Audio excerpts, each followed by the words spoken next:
Merry Christmas, podcasters, listeners. Hello, you fucking maggots.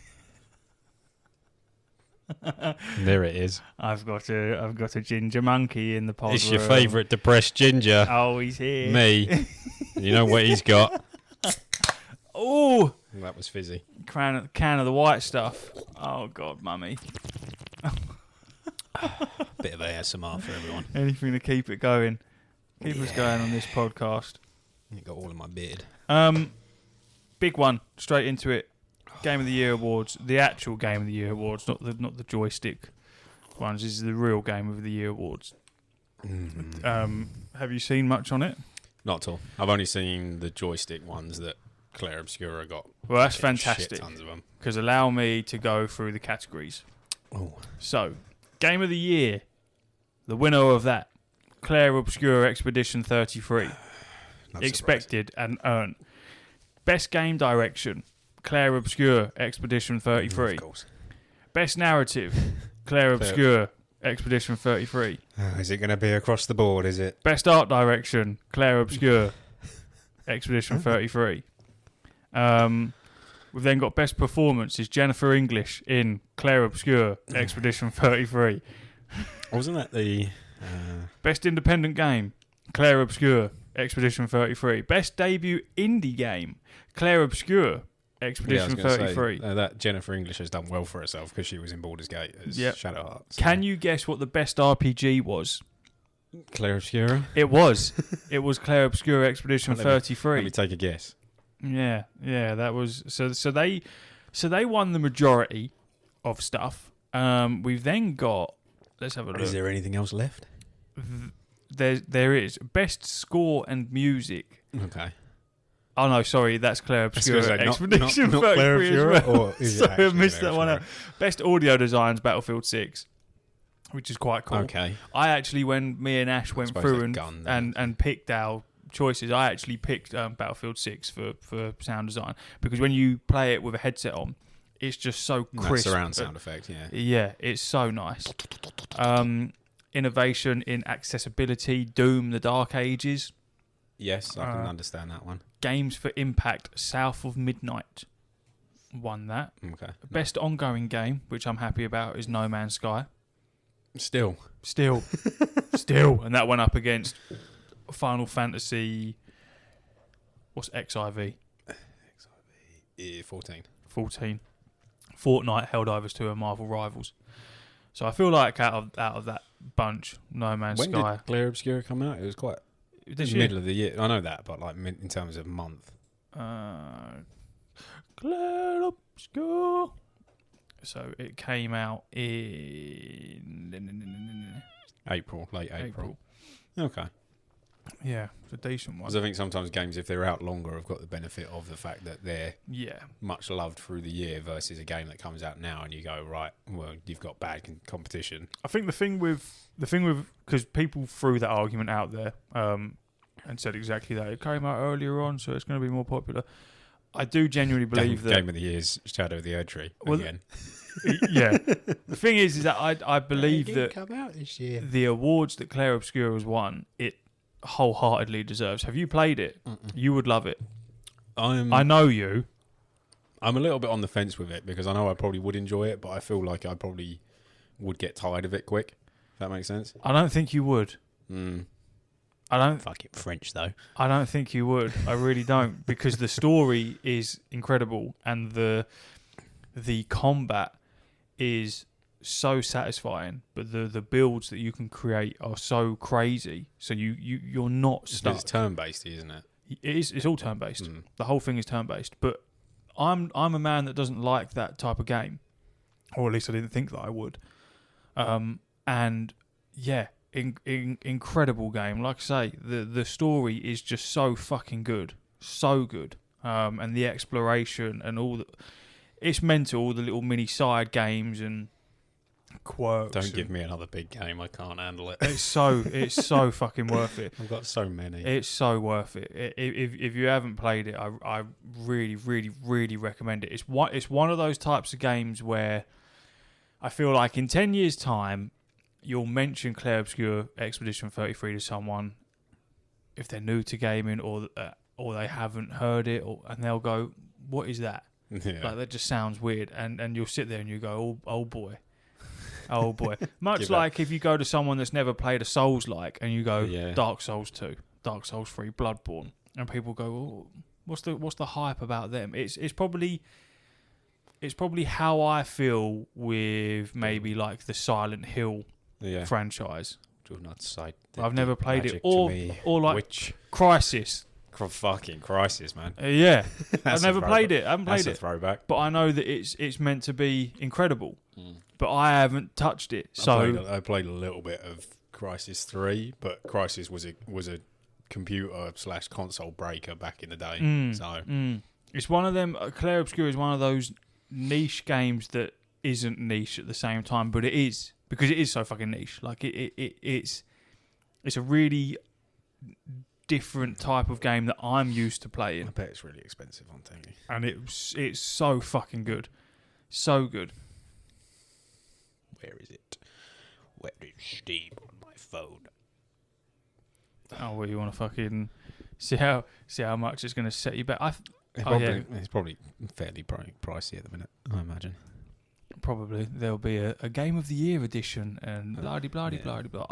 I'm happy at the fact that it's an indie game as well. I'm even more happy that the development team are ex-Ubisoft employees. Yeah, that's better. I love that.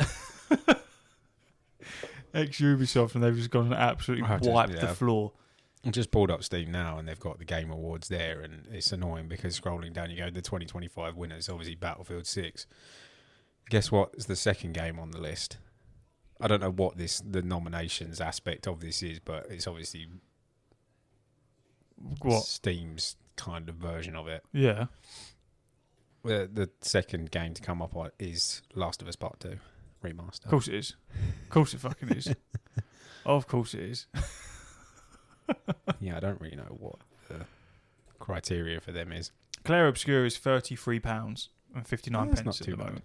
That's not actually offensive. Reduced from 41. Yeah, because it wasn't a full full price super release. Yeah, because it almost couldn't be.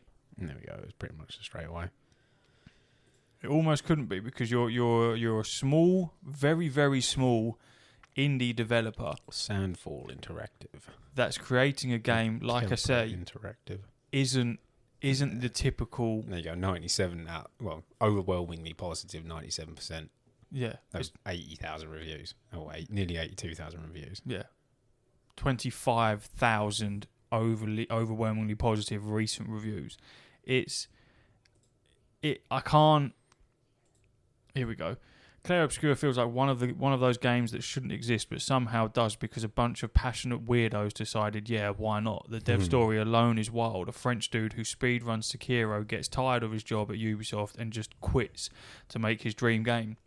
He calls his old university buddy, who ends up becoming the lead tech. He finds a musician on SoundCloud who makes the entire OST. He finds a girl on Reddit who agrees to voice the demo for free, and she eventually becomes the lead writer. They then hire like 30 fresh grads who are all in over their heads, but clearly giving it everything they've got. And member number 33, a dog, literally credited as the happiness manager in the end credits. And the crazy part is the game actually turned out great, stylish, unique, full of heart, exactly the kind of thing you get when people make something because they want to, not because some exec told them to. Clair Obscur is a win for gamers and a big, beautiful middle finger to AAA companies that fill their games with garbage and microtransactions. I stand by every single word in that review, and they've got 60 hours on record. So they're within their right to say that sort of stuff. That it's there seems to be a running. Everyone likes a David and Goliath story, 30 hours. And everyone always goes for David. You always want to back the underdog. Everyone does. I do it in my own games. I do it in life. You never want to go with the fucking big teams, with the big developers. Because no one's putting out anything good. Well, even then, I think this year there's been some real decent stuff. And then if you see what's meant to be coming out next year, yeah, we've had some woeful years. The tide seems to be turning. We're actually getting some half decent shit coming through, especially next year. There's some really cool stuff that's been announced. But there's nothing better than an indie game and indie developer absolutely fucking wiping the floor with everyone. Larian Studios did it. I know that they're a big indie company, but they're still indie. You know what I mean? And then now you've got Claire Obscure. Most of my favourite games in the last couple of years have been indie games. Yeah. And I love that because they deserve that. And it's Well, the last game I was playing was the indie game. I played Dispatch through. From top to bottom. The new generation of Telltale games. And that's technically indie, even though it's got big backing. But that's a very small. They were like, what was it? They sold their 3-year margin in 2 weeks. Yeah. Yeah, because it's like with this, Claire Obscure is a win for gamers and a blah blah blah blah. Big middle finger to AAA companies that feel their games, and then exactly the kind of thing you get when people make something because they want to, not because some exec told them to. And I've said that on the podcast multiple times. In that, when you get people who make something, and this is in regards to anything, when anyone does something that they love doing, it's almost always better than someone who's being forced to do it. If you're really good at something but you don't like it and you're being forced to do it. It's funny you say that. I look forward and see your One Ring desk lamp thing, because that's like someone said that about Lord of the Rings and said, why is that the last big major fantastic trilogy? Because they loved making it. Because it was a passion project. Yeah. And it wasn't about anything else. It wasn't about the money. It was they were taking risks. They were following law. And that's most of the games that are incredible now are games that are like that. You're in such a cluttered market that you have to come up with something unique. Let's have another extraction shooter. Yeah, fucking hell. I understand something like Ark Raiders, mega popular, but it's different. It's enjoyable. Something like Call of Duty, I mean, it's almost soulless and boring. Even Battlefield 6 to a point. I haven't played Battlefield 6 for I didn't even bother. For a long time. That's nothing against the game, but I'm just... the thing is, it's the type of game I should love because it brings me back mad nostalgia to when I was a kid. Or not even a kid, but when I was much younger and playing Bad Company 2 with my best mates from then. And that would be every night. Again and again, all weekend long, whatever, and the fun we had in that, and then you come some years later, and you go, I haven't touched one since Battlefield 3. Yeah. I didn't touch the fucking Future one, didn't touch 4, barely touched the World War 1 one. Because you're just it's Battlefield 1, not really that interested. And even now, you go, 6 has come out, and you go, I'm not interested. I think it's because... Not interested, but it doesn't bring back the same... I think because we're just not in the multiplayer it doesn't bring back that nostalgia anymore. First person shooter. It's a very good game. I really do enjoy it, but chances of me playing it again are quite slim because I'm more interested in other things. But that's why I like Dispatch. When I decided to play that however long ago, probably about a month ago, and it was the only annoying part of it was episodic, so it was X amount of episodes were out, and then you had to wait a week for the next one to come out. Yeah, but I kind of like that as well. But then that was nice because it strung it out a little bit. But it was easy to pick up and not overwhelmingly positive with 91,500 reviews. Excellent. So long as it's a different style of game because it's, interactive novel, but there's a mini game aspect to multiple parts of it. Superhero workplace comedy where choices matter. Manage a dysfunctional team of misfit heroes and strategize who to send to emergencies around the city, all while balancing office politics, personal relationships, and your own quest to become a hero. All episodes out now. It looks good. It looks enjoyable. But this is what I'm saying in those little indie. Well, they've come from, much like Claire Obscura's lots come from Ubisoft. A lot of the people who made Dispatch ad hoc, they're old Telltale. And obviously where Telltale, I don't really know why the reason for their downfall was, but, whether the quality of their work wasn't as good gradually because they were picking different topics. But where there was a lot of layoff, obviously they've turned around and gone, okay, well, should we make our own company then? Yeah. And then take... if you like things like Invincible on Amazon, or if you're into the comics, that there's a similar sort of ness of that to it, and the art style is kind of similar. But again, it's another indie group that have made a fantastic game, and everyone was screaming out, going, "Oh, season 2, please!" I just find it mad that it's you. So you've got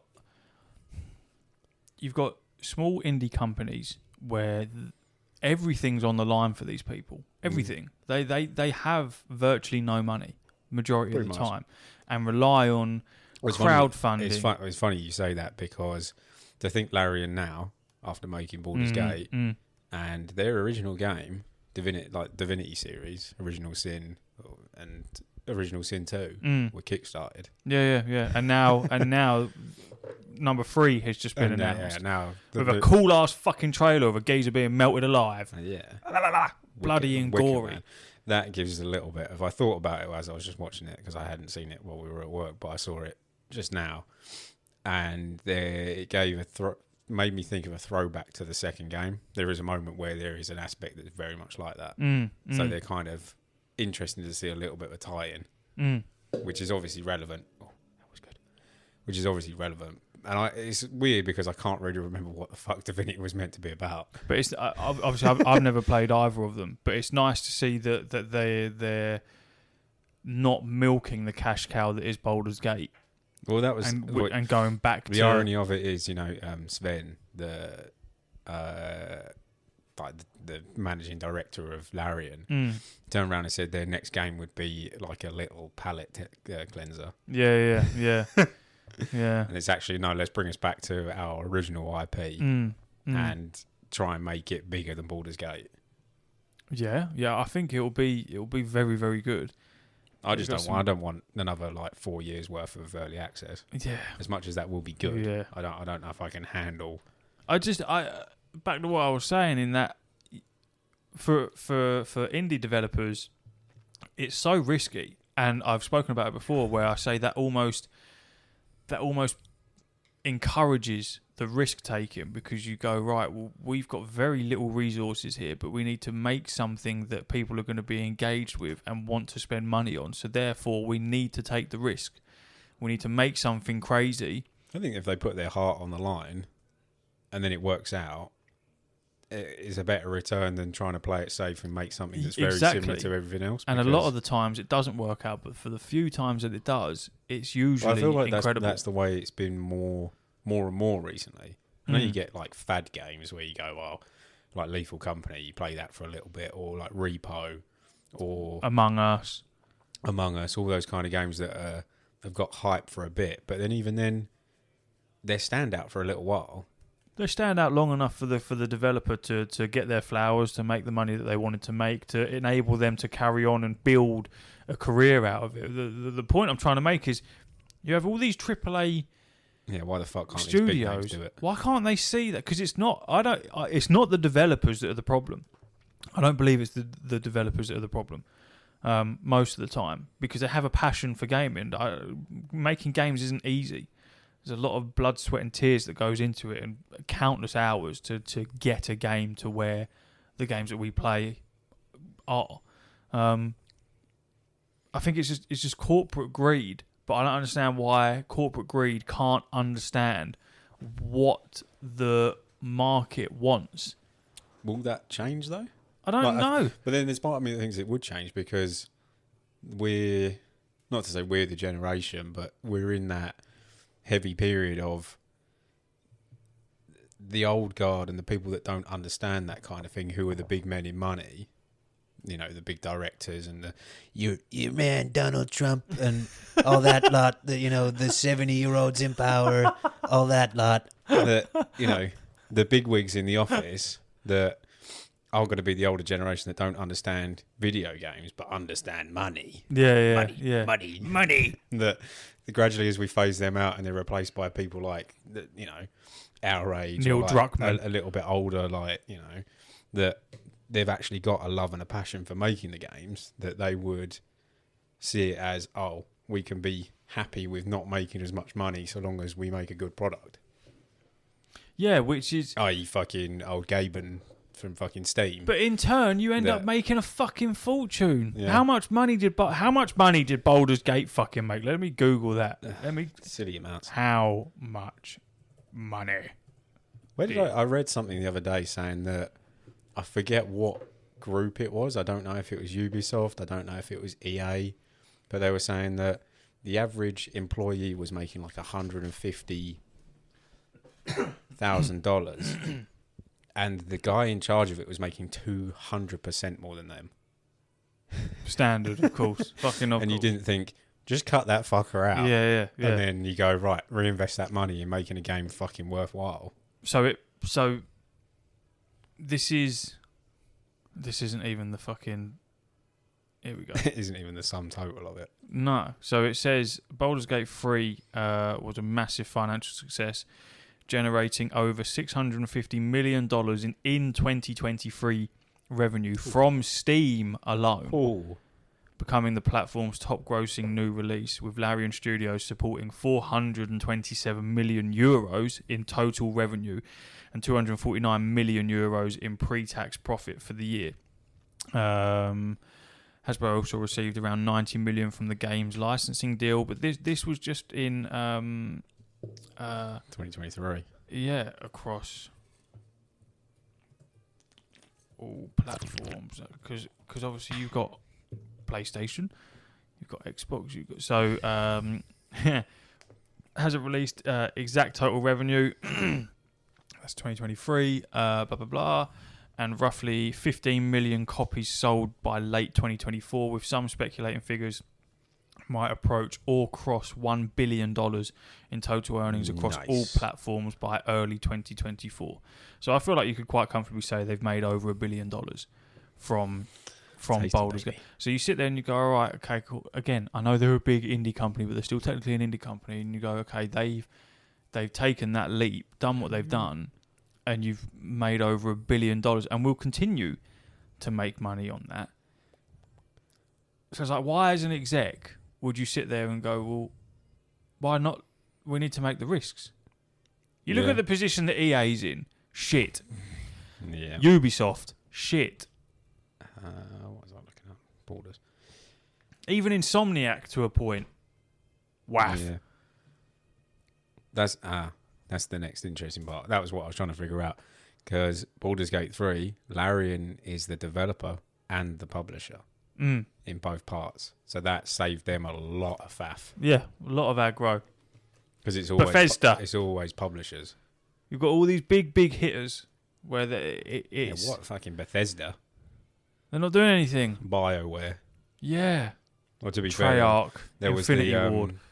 that latest announcement for Star Wars that you sent me earlier. Yeah. The lead director on it, Casey Hudson, he did the Mass Effect we did the Mass Effect trilogy, and he did the last Old Republic stuff.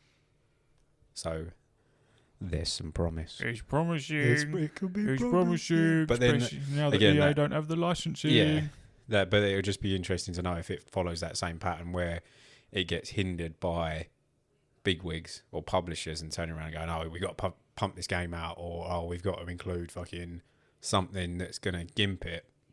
Not to say it'd be like microtransactions, because I don't know how you do that in a single player game, but Must be done. But yeah, there is ways of doing that rather than just being like, here's your product, sir. Enjoy that. There's also the acquisition from Netflix of Warner Brothers. Yeah. And I was talking to Can't keep getting away with it. I was talking to the WoW lot about it. So Leon, John, Connor, and sort of saying, obviously Warner Brothers has their own gaming department, which is quite large, and Netflix, give us the fucking Nemesis system. Well, Netflix have said that they're not particularly interested in it as a moneymaker. So that alludes to the fact that they're willing to sell it off or sell off parts of it. And yeah, the Nemesis system was the thing that we was talking about, because obviously Warner Brothers owns that, And if they're now owned by Netflix, that means Netflix now owns the Nemesis system, which means if they're not interested in gaming, they can sell that fucker off. Sell it off and get rid of the fucking patent on it. Get rid of it. Whoever buys that, just fucking tear the patent up. Just go, no, we ain't, or just own it and then just allow everyone to use it. Yeah, that's so you want to use to print money anyway. You want to use the system. You fucking crack on. You use the system, bro, and then. Alongside fucking EA losing the licensing rights to Star Wars, let's make a Star Wars game with the Nemesis system in it. Why not? Why the fuck Could not? you imagine? Let's do something like that. Now we've got the fucking creative freedom to really make something quite fucking mega. That would be tasty. Of course it would.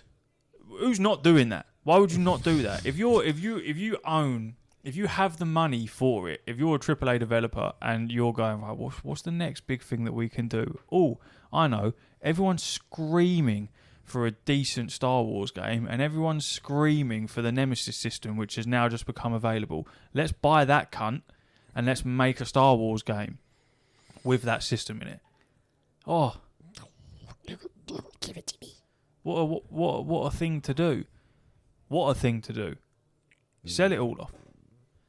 Send it off. Give it to me. What else was on the Game Awards? You had big yawns. Best community support, Baldur's Gate 3. Yeah, I think they're gradually wrapping that up now. Mm-hmm. Best mobile game, Yumam Musumi. Ooh, Pretty Derby. I don't know. Who the fuck mobile gaming? Fuck knows. Destiny Rising was up though. Oh yeah. Roman. Best Stop spending. VR game, The Midnight Walk. We're not interested in VR. Best action game, Hades 2. Yeah, that's cool. I can see that. You can get with that. Not my style of game, but best action / adventure game, Hollow Knight, Silk Song. I'm all game for that. They beat some heavy hitters: Death Stranding 2, Ghost of Yotai, Indiana Jones, and Split Fiction. I've not really heard much of anything on Ghost of Yotai. It's very good.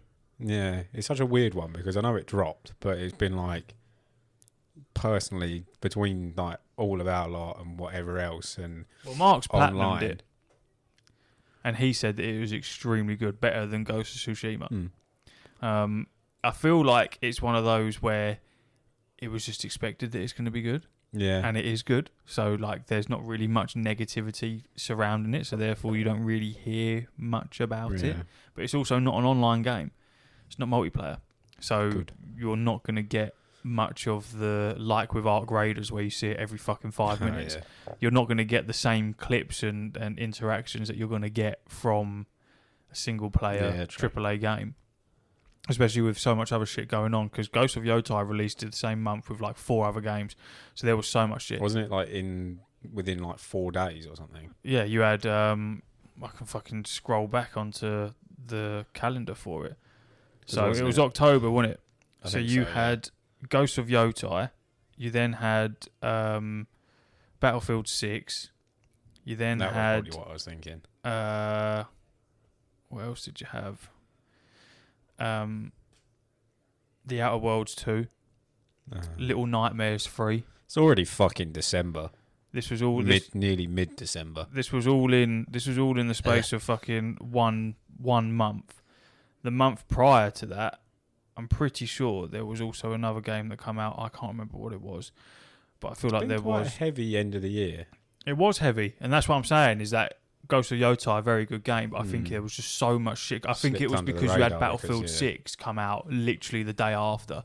Yeah. So that obviously just overwhelmed all forms of social media. But Ghost of Yotai is meant to be very, very good. You've got Little Nightmares 3 is also a game that I want to play as well, because I really like 1 and 2. Look at the popular searches. I don't know why Black Desert's on there. But Black Desert's always fucking on. Well, it's free. That would explain why. What else have we got? Yeah, best multiplayer game, Arc Raiders.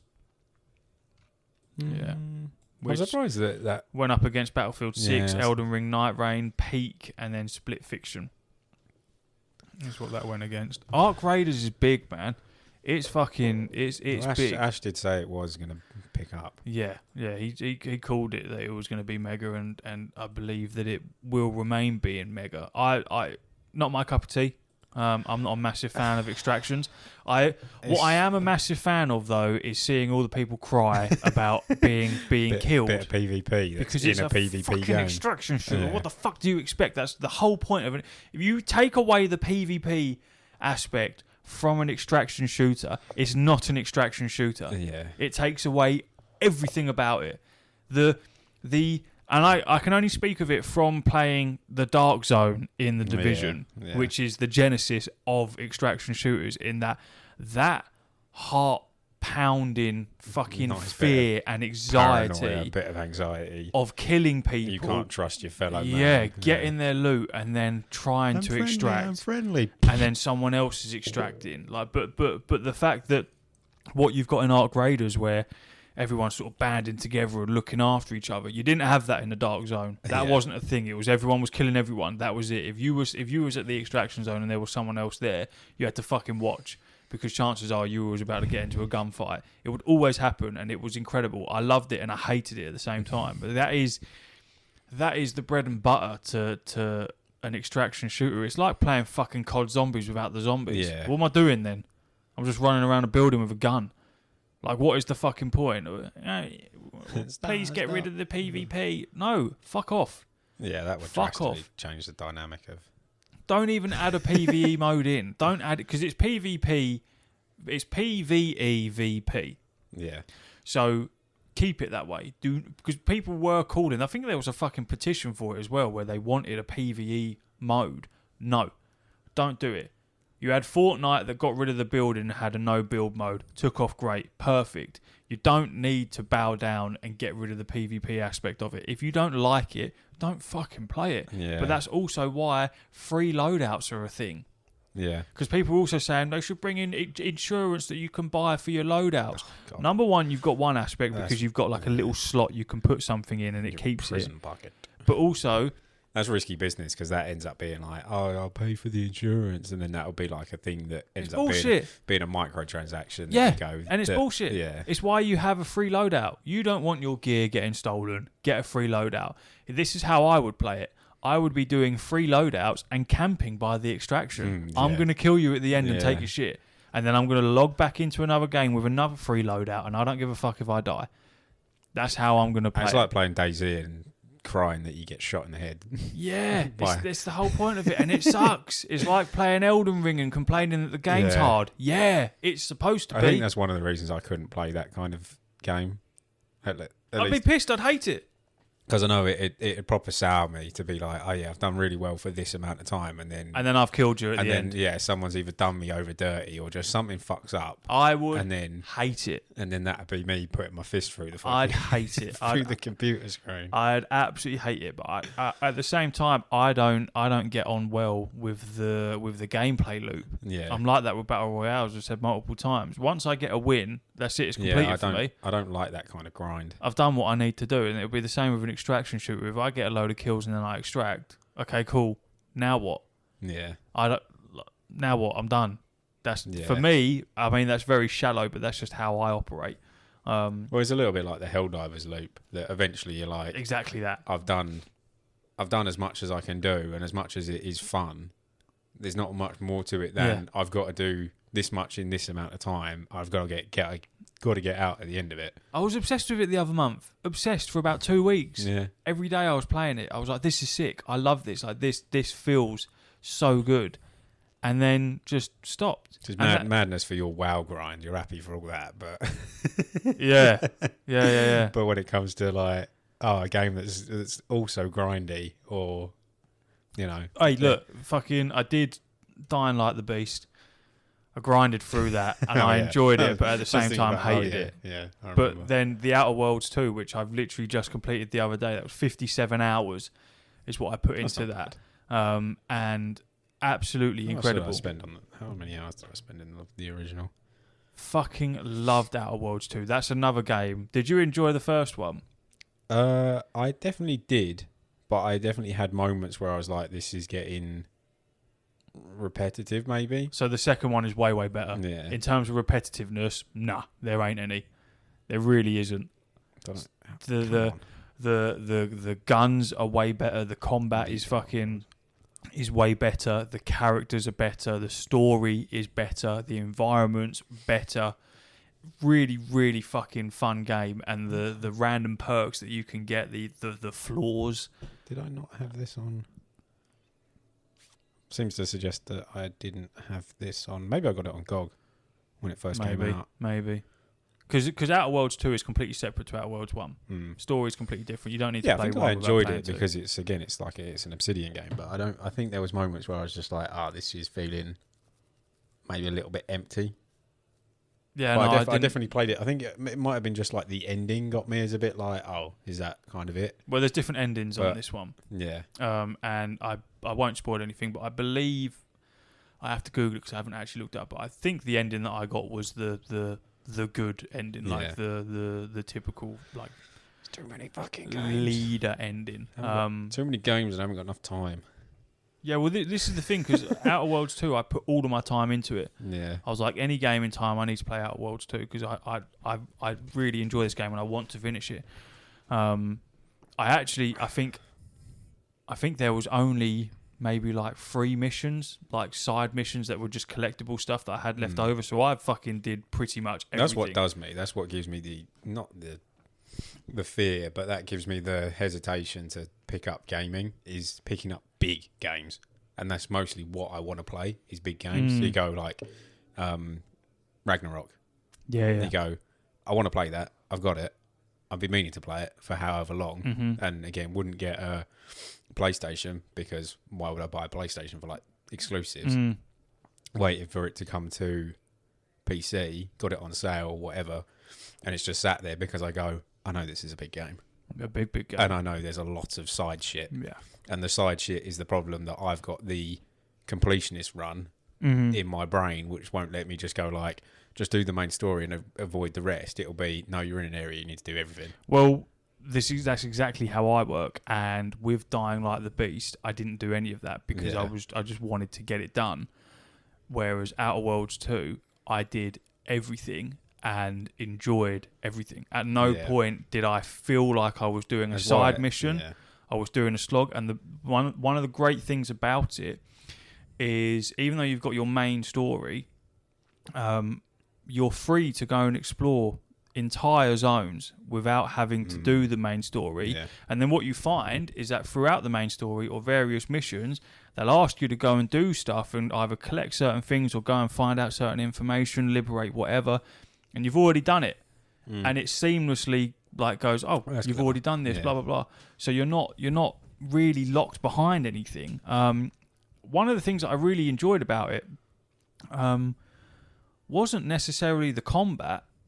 The combat was probably the thing that I least not enjoyed, but the thing that I was least bothered about. The bit that I really loved was the dialogue Yeah. and the choices that you can pick. Because obviously you've got all those perks that you get to pick from. I specialised in hacking, engineering, and lockpicking was my main things, and guns. But guns was less than the other 3. I can't really remember how the first game was. I think it was very... But then that's an Obsidian thing where... Because, Fallout New Vegas, and they're quite good with branching dialogue trees. Yeah, very, very fun because I had a play style of, I was able to pickpocket a lot of like pickpocket people, which meant gaining access, like needing key cards to get into certain areas and shit like that. I was able to pickpocket the people to obtain that rather than having to go through the dialogue. And then I was able to open most doors and most chests and hack most terminals. And so I was able to access areas easier or quicker that you wouldn't be able to. And then with the dialogue options, there was just a wealth of things. I spent the majority of the game in dialogue. Yeah.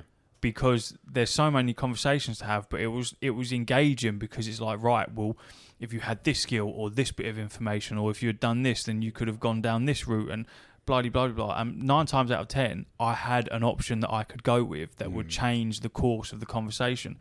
And maybe it's because we play D&D more, or if I'm just getting more into those types of games where I'm getting more patient with I it. remember you being like, I don't know if I've got the creativity and the imagination for D&D. You go like, And I do.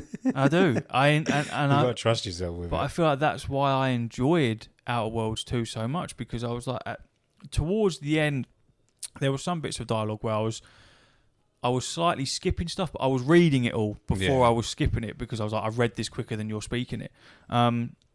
But that was part of the game that I really, really enjoyed, was those dialogue options where it was like, what's going to happen when I talk to this person? Do I have the necessary skills to, like, how is my character going to be able to handle these situations? Yeah, what am I going to be able to do?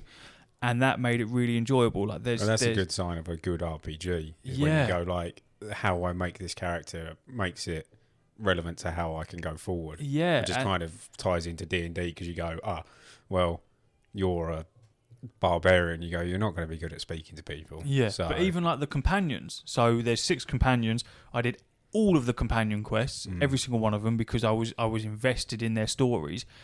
But I knew that they were good, because when I was going to various different planets and doing different missions and stuff like that, I knew which companions I wanted to bring with me, because I knew what they were like as characters. So I knew how they would react with the certain dialogue and the politics on this certain planet and the situation I'd find myself in. Which for me, sort of like light bulb moment where I was like, no, that I know this is a good game for me, because I'm understanding everything that's going on here. Yeah, I know what is happening with these characters and everything. For me, great. For people like Ash, probably not so great. You probably wouldn't enjoy it. well, the interesting thing, because I thought Ash liked Fallout, because he used to say that he really enjoyed them, but I don't know if I misconstrued it or got it wrong and thought of someone else when he was like, I'm not really that big on Fallout. No, I think Ash really likes Fallout, but I think then it was like, he didn't enjoy Outer Worlds. And you go, yeah, he just didn't like Outer Worlds. Which, because it's Fallout, but it's not Fallout at the same time. It is its own standalone. It's different. I prefer Outer Worlds to Fallout, but it's difficult having just played them. Would I then go back to the likes of Fallout and go, no, this is fucking sick, because I've now got that. Much like when you go from playing D&D to then going, all right, well, maybe I'll get invested in Baldur's Gate, or vice versa. You go, now I've dipped my toes in an aspect of it. Would I really enjoy? I think you would enjoy some of it. I think where they're a little bit older and a little bit clunkier. Don't get me wrong, I played them. I played Fallout 3, Fallout 4, New Vegas. I've played them, even 76. So I've completed them all. It's just I was a lot younger when I did that. So I obviously have a completely different outlook and mindset when playing these games. But also the same as you, I don't want to invest the time. I've done Dying Light. I've done Outer Worlds. Big games scare me a little bit. Let me recede back to World of Warcraft, which is what I'm doing. Let me go back to the comfort. Why Dispatch was good for me, because the episodes were like an hour and a half, maybe 2 hours, and there's only like 8 of them. Yeah. And it was like, I ended up getting through like 4 in a night. Yeah. And then I did it all on the Steam Deck. I didn't even have to go upstairs and fucking... Yeah, which is great. Sit down. I could just literally sit on the Steam Deck, lay on the sofa and play it, and I was proper invested. Versus, like, if I want to play God of War, if I want to play Ghost of GOTY, or if I want to play anything else, it's going to be... It's just those comfort games. I'm going to have to commit to this as much as I want to, but it's those comfort games that are also very engaging and very fun to play. I had that with Hi-Fi Rush. Finished that on the Steam Deck. I've said it to Ash. I said it's why Rogue Trader kind of died off for me. As much as I was playing a lot of it, I got to a point and we joked and said, because there's bits that are full narrated dialogue, and then sometimes there's not. So you can be just like, I'm just listening, and then there's a bit where you go, it all stops, and then you have to lean forward and you have to read the whole thing and walls of text, and you go, I'm tired. Yeah, it's late in the day. I'm tired. I've had a busy one at work or a busy week, and you go, and it's also a game that's got 4,000 options that you go, this is a bit much. Yeah, it's just madness. It's absolute madness. That's why you need those. It's gone are the days of having the time and the brain capacity to just crack through these big 60, 70 hour games, even 100-hour games, and just keep chogging along at them, because you go, I can't keep doing this. I can't do it. It's just a lot. It's a lot. There's, like I say, there's so many games. Go to GOTY, Little Nightmares, fucking. There's all sorts. I haven't even touched Night Rain. I won't touch Night Rain. I just know that I won't. Night Rain's not for me. But there's just so many games where you think I just don't have the capacity to. It's like I haven't played Elden Ring. Oh, which is mad. And then you just go like, which is madness. Like I've played the Souls games. Didn't play Bloodborne because I didn't have a PlayStation. Yeah. But I was just like, I know there is massive aspects of Elden Ring that would appeal to me, but I'm just like, it's such a big game. I'm just like, I can't. That's too much. It's such a big and lonely game. Yeah. I think that you have to be in the right mindset to be able to play Elden Ring, and I feel like it. I feel like you're not in that mindset. That won't come to me. You're not there right now. That's one I'm never gonna. That'll be just like I'm never gonna touch that. Yeah, I love it. It's a beautiful game, incredible game. One of the goats. But there's so much other stuff. It's such a big game. It's such a big game, and for a completionist, it's even worse because because you don't know what the fuck's going on. There are no quests as such. You're finding shit, which in turn makes you want to explore every aspect of it. But everything's difficult. It's not a game for the faint-hearted. I'm surprised I managed to fucking do it 6 times. I really am. 6 times I managed to do that game. Much. I don't know what the fuck happened there, but I think it's just that adrenaline, that dopamine hit of killing. Just a bit killing stubborn. Those bosses. Like, I need to do this. Yeah, his health bar's gone down, so that means he can die. Yeah. I don't care if I'm massively out geared for it. I can do this. Yeah, madness. All right, well that's it. We can fuck off. Oh my god. Fuck off. Cheers for listening, Roman, everyone. you fucking forgot stuff in my van. Of course he did. Squirrel boy. Hooroo. Hooroo. Hooroo.